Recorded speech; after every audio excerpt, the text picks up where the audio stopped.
Олсу Әсәдуллина форумда 4-нче тапкыр катнаша. Балтач районының Шашар авылында музей ачу теләге белән яна ул.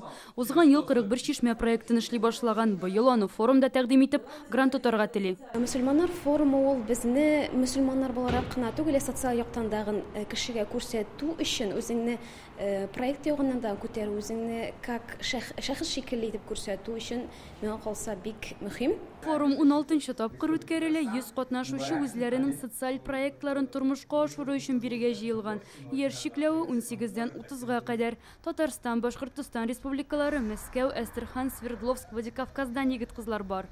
Аларның бик күп фикерләре, уйлары бар. Менә шуларны дөньяга ашыру өчен аларны берләштереп, фикер йөртеп, иншалла, шушы тормышка ашыру нияте белән шу социаль проектлар күтәреләчәк аларның иншалла.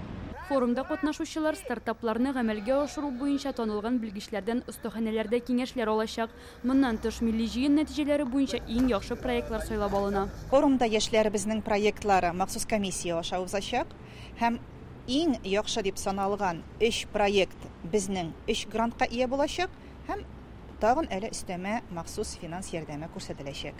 Җыенда Марокко шәһәреннән Әҗәл Буфкиран фонды устазы Шейх Әбдерәхим Ләкримдә чыгыш ясаячак. Бөтен Россия мөселман яшьләре форумына 2нче тапкыр килдем. Мондагы яшьләр белән күрешүемне зарыгып көтеп алам. Аларга дини һәм тарихи юнәлештә белем бирәбез. Лекция, тренинглар, остаханәләрдә үткәрәбез.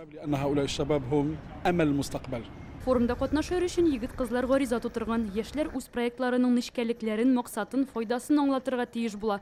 Аларны махсус комиссия өйрәнеп сайлап алган. Татар, шул муслим кием, футболкаларын продвигайту өстендә эшлибез инде, иншалла, быел җиңеп, инде урын алырбыз дип өметләнәбез. Форум 23 августка кадәр дәвам итәчәк. 60-ка якын проект тәкъдим ителер дип көтелә. Лиана Бахтиева, Лейсан Сәетова, Яңа Гасыр каналы.